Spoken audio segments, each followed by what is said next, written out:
Kitu ambacho amenitia zaidi ni kwamba kuhusu maudhui. Nilipandisha video ambayo haina maudhui. Kwa hiyo wao wamekuja kama kunipa darasa kwamba kama Mtanzania na kama muigizaji wa Kitanzania ambaye ni kioo cha jamii. Kwa hiyo wamekuja kama kunipa darasa kwamba kitu ambacho nilichokifanya ama ninachokifanya sio kitu sahihi kwa sababu kinakuwa kinavunja maadili ya Kitanzania. Na hiyo video ilikuwa ikihusiana na nini haswa? Video tu ya kawaida. Ilikuwa tunacheza, kwa hiyo kuna baadhi ya maungo yalionekana, kwa hiyo haikupendezwa na jamii pamoja na bodi ya filamu.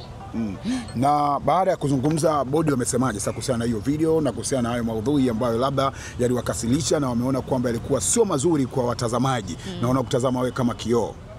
Kwamba mimi nashukuru sana kwa sababu wamenipa darasa na wamenipa elimu kubwa sana, na pia nipende kuwashauri labda mabinti wenzangu kwamba mimi najua kuna watu wananifuatilia sana, kwa hiyo wajifunze kupitia mimi kwamba kitu ninachokifanya sio kitu kizuri. Kwa na hata kama kuna watu labda walikuwa wanaiga kitu ambacho mimi ninachokifanya na mtu mwingine anafanya, kwa na washauri kwamba waache kufanya, kwa sababu sisi ni Watanzania na pia vitu tunavyovifanya vikiwa nje ya Kitanzania tunavunja maadili ya Kitanzania. Kwa hiyo mimi nipende kuwashukuru bodi ya filamu kwamba wamenipa darasa kwamba niachane na hivyo vitu, kwa sababu wameona kwanza mimi ni msanii mzuri ambaye nafanya vizuri sana. Hicho pia wamekiona. Kwa hiyo si zaidi ni kubadilika. Nimeona wakati tunaingia ulikuwa na furaha, wakati tunatoka umekuwa mdogo fulani kama Pilton. Nini kilitokea katika kubananishwa na hayo maudhui ambayo umekutana nayo na umekutana na bodi ya filamu ambao wamekaa watu kuweza kuelezea na kile ambacho umekifanya? Unakijutia kwa kiasi gani? Kwanza sijabanwa kusema ukweli. Yaani sio polisi ama sio sehemu ambayo labda hauko comfortable. Nilikuwa comfortable na walinipa chance ya kuongea kama yani nilikuwa na amani zote. Unaelewa, kwa sababu nilikaa muda mrefu, kwa hiyo nimechoka. Kwa hiyo pia niseme mimi nimebadilika na sitarudia tena kuposti vitu ambavyo havina maudhui mazuri, kwa sababu mimi ni kioo cha jamii na mimi ni muigizaji wa filamu. Kuna baadhi ya watoto wananiangalia, wadogo zangu, dada zangu, baba zangu. Kwa nimebadilika, nimepata darasa na kuanzia leo nimebadilika na nitakuwa mtu mzuri na nitakuwa kioo cha jamii kweli. Mimi nimeshuhudia baadhi ya wasanii wako wameitwa hapa, alishawahi kuitwa Wema Sepetu, alishakuitwa Auntie Ezekiel na wengine kibao. Lakini muda walikuwa wakitumia katika kuzungumza ulikuwa ni mfupi. Kwako umekuwa ni mrefu sana. Labda kwa ufupi kile kilichokuwa kinaendelea labda ambacho hujakisema. Kwanza mimi sijawahi kufika kwenye hizi bodi ya filamu. Sijawahi kufika, kwa hiyo ilikuwa ndo malango ya kwanza, na pia kulikuwa na mtu tunamsubiri, ndo alikuwa ni mtu muhimu sana kwenye hicho kikao, ndo maana muda ulikuwa ni mwingi, na pia kikao kilikuwa kirefu kwa sababu pia walikuwa wananiona kama pale nilivyokaa mimi ndo nilikuwa najiona ni mdogo. Kwa hiyo walikuwa wananipa elimu kubwa kwamba umri wako ni mdogo, kwa hiyo unatakiwa kufanya vitu hivi na hivi na hivi na hivi na hivi na hivi. Hii ni kwa faida yako. Kwa hiyo sio kwamba tulikuwa tumekaa muda mrefu kwamba tulikuwa tunajadili kitu gani ama walikuwa wananikandamiza, hapana, bali walikuwa wananipa somo, walikuwa wananielimisha vitu vizuri, na ndio maana tulipata muda mwingi wa kuzungumza zaidi.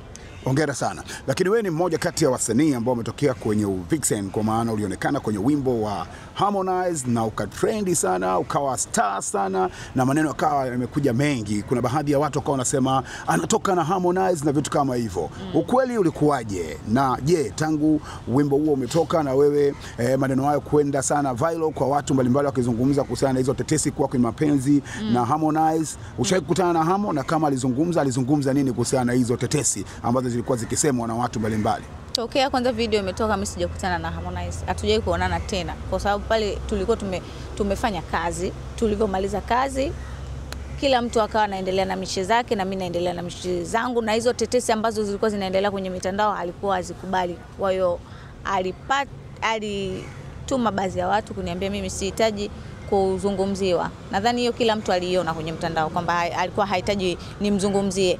Kwa hiyo mimi sikuendelea kuzungumza hivyo, na pia nadhani hivyo vitu vilishapita. Sihitaji tena kuendelea kuvizungumzia. Watu wengi wanasema kwamba ukimya wa Ameloa ndio unasababisha kwamba aje kutrendisha picha ambazo kama hizi ambazo ameitwa na bodi ya filamu ili kurudi mjini, kwa sababu sasa hizi amepotea sana kwenye ulimwengu wa tasnia na vitu kama hivyo. Ukweli ni upi? So kweli, kwa sababu bodi ya filamu wanapenda vitu vizuri. Nadhani kama wangekuwa wanavifurahia hivi vitu wasingeniita leo. Unanielewa? Kwa wao walivyoona kwamba nimeposti kitu kibaya, moja kwa moja wakaniita na kunipa elimu. Kwa hiyo sidhani kama bodi ya filamu wao wana support upuuzi. Sijui unanielewa hapo. Kwa hiyo mimi ninachojua kwamba sio kwamba eti nimekuja kutafuta kiki ama kwanza mimi mwenyewe nimeogopa kwa sababu niliposti kitu alafu sikujua kama kita happen. Umenielewa? Usiku ule ule nilivyopandisha ile video nikapigiwa simu kwamba unahitajika Jumatatu saa 6. Nimefanya nini? Kuna nini kinaendelea? Kuna kosa gani? Wakaniambia utafika utaelezwa kitu gani umefanya. Lakini kuna baadhi ya watu ambao wanaelewa hivi vitu, wakaniambia bwana wewe kuna video umepandisha kimakosa na sio nzuri kwa maadili ya Kitanzania. Kwa hiyo nadhani hicho ndio kitakufanya nadhani hicho ndicho alichokuitia zaidi. Na katika hiyo video ambayo ulipandisha, kama ulisoma comment, ni comment gani ambayo ilikukwaza sana wewe ulikutana nayo? Hakuna comment ambayo sasa hivi inanikwaza. Mimi naona comment zote ni za kawaida. Nishavuka huko kusoma comment. Kwa sisomagi comment. Mimi kwanza sisomi comment. Unavoniona hapa. Ni kitu gani ambacho mtu anayekuangalia kama kioo cha jamii, Sophie Ameloa, akichukue kwako na kingine asikichukue? Mimi ninachosemaga kila siku kwamba usiwe kama mimi, wewe kinachoona kinakufundisha basi jifunze. Unachokiona hakikufundishi kiache. Sio kila kitu unakibeba. Mimi nadhani hivyo tu. Kipi upendo wako kinakuvutia wewe mwenyewe kwenye maisha yako ya kawaida? Nini? Kipi kinachokuvutia kwako kwenye maisha yako ya kawaida unasema yes mimi ni Softene? Mimi kweli. Mimi ni Ameloa. Mimi napenda kuwa huru. Nadhani hicho ndio kinachonikosti zaidi. Napenda ni amri yangu mimi sijui nifanye nini. Napenda nadhani kuwa huru zaidi. Kwa hiyo nadhani hicho pia kwa hapa kibongo haipo hiyo.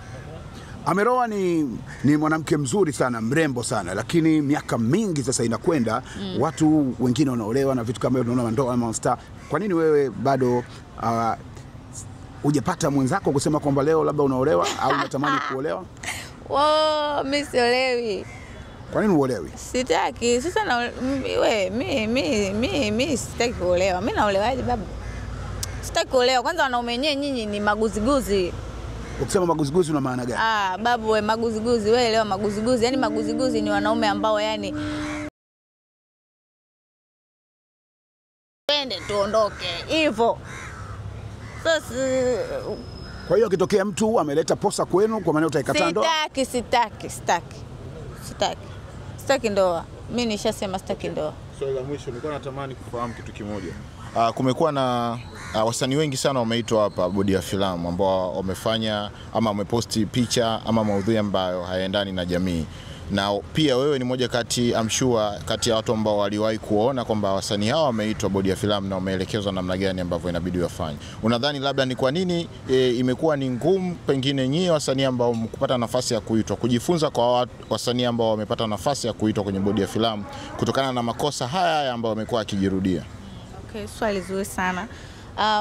Unajua mfano mimi sikuwahi yani mfano labda nijizungumzie mimi sikuwahi kuelewaga hizi mambo za yani ukuwa na darasa. Sikupata darasa.